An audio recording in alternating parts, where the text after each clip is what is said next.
নমস্কার এভরিওয়ান, সবাইকে ওয়েলকাম করছি নতুন আরেকটি রেসিপি দেখার জন্য। আজকে নিয়ে আসলাম কাঁঠালের বীজ দিয়ে দুর্দান্ত স্বাদের একটা ঝাল পিঠা রেসিপি। কাঁঠালের বীজ দিয়ে হয়তোবা অনেক রকম ভর্তা, ভাজি, তরকারি এগুলো খেয়েছেন, তবে ঝাল পিঠা কখনো খেয়েছেন কিনা জানি না। যদি না খেয়ে থাকেন এই রেসিপিটি ট্রাই করতে পারেন, খেতে ভীষণ সুস্বাদু। তাছাড়া এই পিঠাটা ভেজে নেওয়ার পরে আপনারা 1 সপ্তাহ পর্যন্ত সংরক্ষণ করতে পারবেন। প্রথমে যেটা করতে হবে, এই কাঁঠালের বীজটা ভালোভাবে সিদ্ধ করে নিতে হবে। আর সিদ্ধ করার জন্য আমি একটা প্রেসার কুকার ব্যবহার করব। আর প্রেসার কুকারে কিন্তু খুব তাড়াতাড়ি তাহলে সিদ্ধ হয়ে যাবে।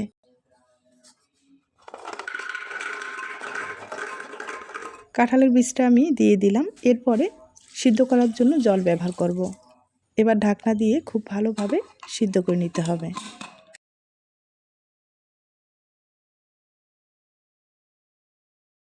কাঁঠালের বীজটা আমি ভালোভাবে সিদ্ধ করে নিলাম এবং ভালোভাবে ধুয়েও নিলাম। এবার যেটা করতে হবে, যে খোসাটা আছে সেটা কিন্তু ছাড়িয়ে নিতে হবে। মানে উপরের সাদা অংশটা এবং লাল যে অংশটা আছে সেটাও কিন্তু ভালোভাবে ছাড়িয়ে নিতে হবে। তবে আপনারা চাইলে কাঁঠালের বীজের খোসাটা আগেই ছাড়িয়ে কিন্তু সিদ্ধ করে নিতে পারেন, তাতে সময়টা কম লাগবে। আর আমি সিদ্ধ করার পরে খোসাটাকে এভাবে ছাড়িয়ে নেব। এই কাঁঠালের বীজের ঝাল পিঠাটা কিন্তু খেতে ভীষণ সুস্বাদু। আপনারা যদি না খেয়ে থাকেন অবশ্যই এই পদ্ধতিতে একবার হলো ট্রাই করে দেখবেন। আর এখন যেহেতু কাঁঠালের সিজন, কাঁঠাল খেয়ে যে বীজটা পড়ে থাকে অনেক সময় এটা ভাজি, ভর্তা, তরকারি আমরা খেয়েই থাকি। তবে এই পদ্ধতিতে একবার হলো ঝাল পিঠাটা তৈরি করে দেখবেন, দেখবেন বিকেলে কিন্তু চায়ের আড্ডায় খেতে বেশ ভালো লাগবে।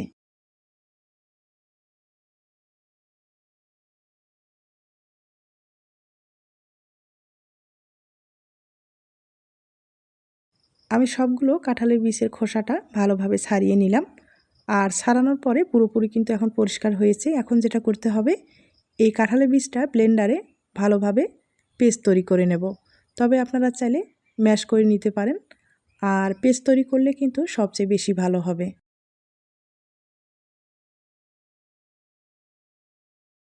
আমি সবগুলো দিয়ে দিলাম, এবার জল ব্যবহার করতে হবে। এখন খুব ভালোভাবে একটা পেস্ট তৈরি করে নেব।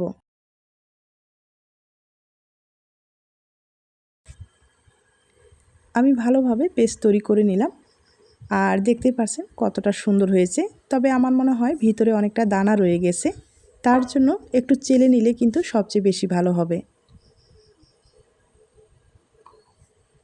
এবার আমি চেলে নিব।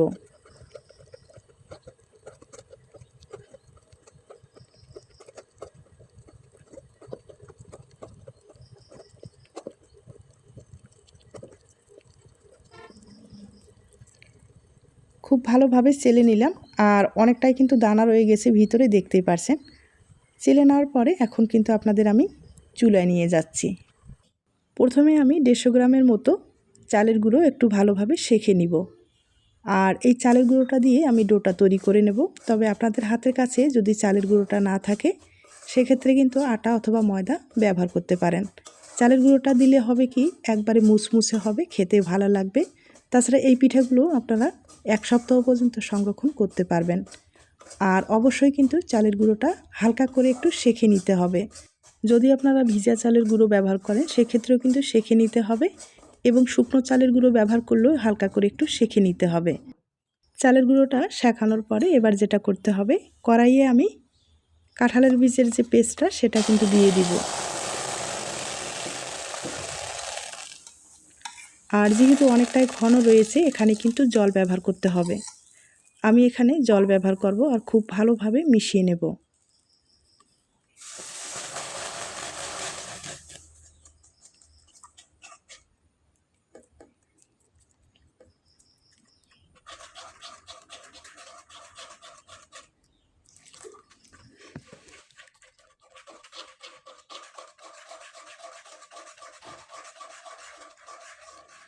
এখন এখানে স্বাদ মতো লবণ ব্যবহার করব। এবার কাঁঠালের বীজের পেস্টটা খুব ভালোভাবে কিন্তু ফুটিয়ে নিতে হবে।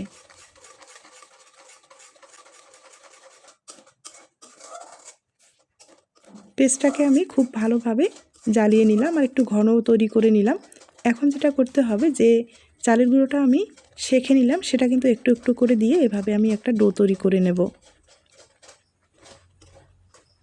একবারে কিন্তু চালের গুঁড়োটা দেওয়া যাবে না, মানে বেশি কম হতে পারে। অল্প অল্প করে দিয়ে এভাবে ডোটা তৈরি করলে ভালো হবে। এখন যেটা করতে হবে, এখানে আমি 1 চামচের মতো গোলমরিচের গুঁড়ো ব্যবহার করব। আর যেহেতু ঝাল পিঠা একটু খেতে ভালো লাগবে। এরপরে 1/2 চামচ আমি শুকনো মরিচ একটু কেটে নিয়েছি, সেটা ব্যবহার করলাম। তবে আপনারা চাইলে মরিচের গুঁড়োটা ব্যবহার করতে পারেন। আর শুকনো মরিচ কেটে দিলে ব্যবহার করলে কিন্তু দেখতেও ভালো লাগবে এবং ফ্লেভারটাও ভালো আসবে।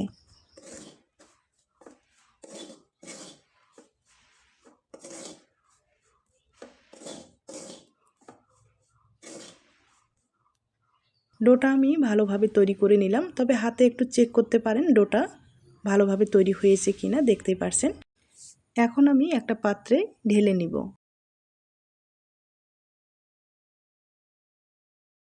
আর গরম অবস্থায় কিন্তু ভালোভাবে একটু মথে নিতে হবে। ঠান্ডা হওয়ার পরে এটা মথে নেওয়া যাবে না, শক্ত হয়ে যাবে। আর অনেকটাই যেহেতু গরম রয়েছে, হাত দেওয়া যাচ্ছে না। তার জন্য যেটা করব, আমি একটা স্টিলের গ্লাসের সাহায্যে ভালোভাবে একটু ম্যাশ করে নেব। এরপরে হাত দিয়ে ডোটাকে তৈরি করে নেব।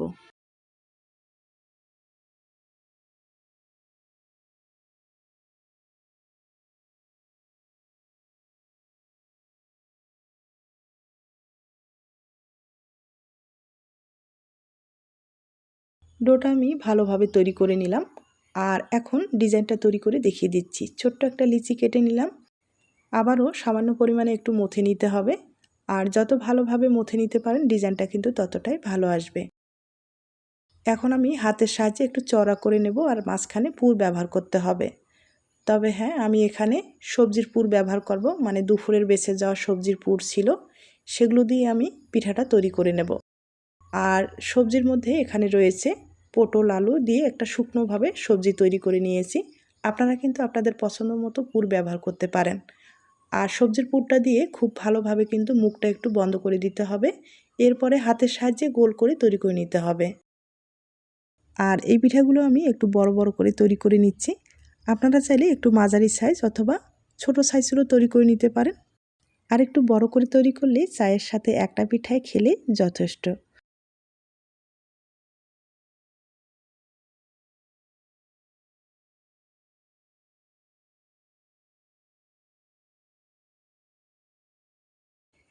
একটা পিঠা আমি তৈরি করে নিলাম, একইভাবে আরেকটা তৈরি করে দেখিয়ে দিচ্ছি।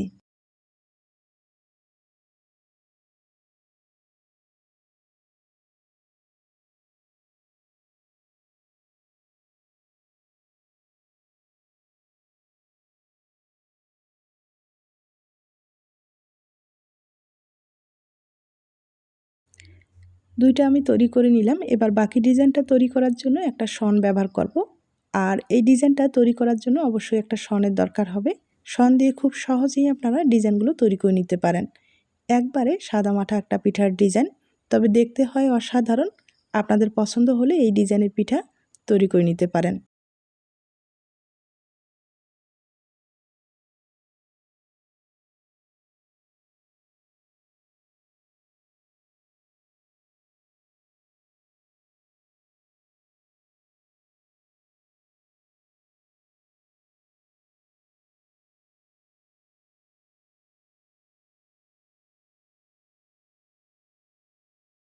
একটা পিঠার ডিজাইন আমি তৈরি করে নিলাম, দেখতেই পারছেন একবারে সাধারণ ডিজাইন, তবে দেখতে হয় অসাধারণ।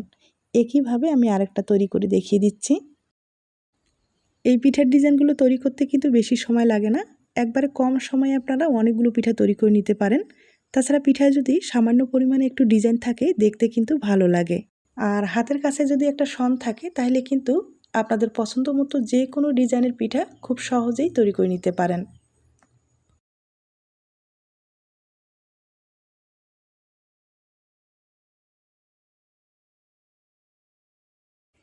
আমি আপনাদের দুইটা পিঠা তৈরি করে দেখিয়ে দিলাম।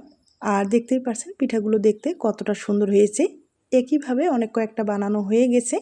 এখন কিন্তু আপনাদের কয়েকটা ভেজে দেখিয়ে দিচ্ছি। এই পিঠাগুলো ভাজতে হলে কিন্তু প্রথমে চুলার হিটটা হাই হিট করে দিয়ে পিঠাগুলোকে ভেজে নিতে হবে। আর আপনাদের যদি ছড়ানো কড়াই থাকে, সেক্ষেত্রে কিন্তু একবারেই আপনারা অনেকগুলো পিঠা ভেজে নিতে পারেন।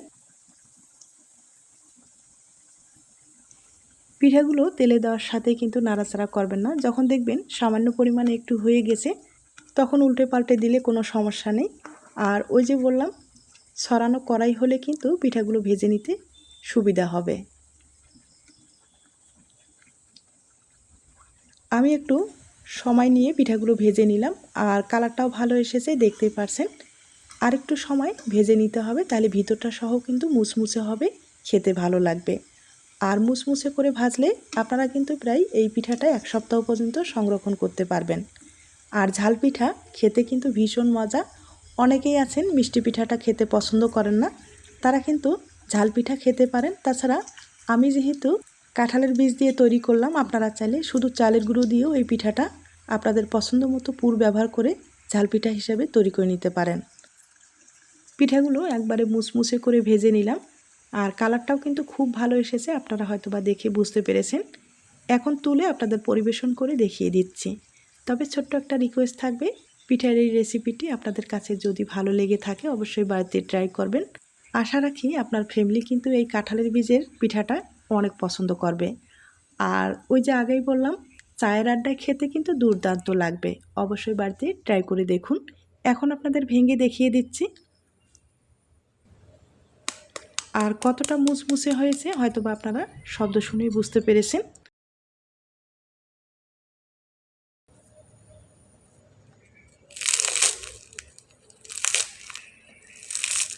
দেখতেই পাচ্ছেন পিঠাটা কতটা মুচমুচে হয়েছে এবং কতটা খাস্তা হয়েছে। এরকম ধরনের পিঠা খেতে কিন্তু দুর্দান্ত লাগবে। একইভাবে আমি আরেকটা ভেঙে দেখিয়ে দিচ্ছি।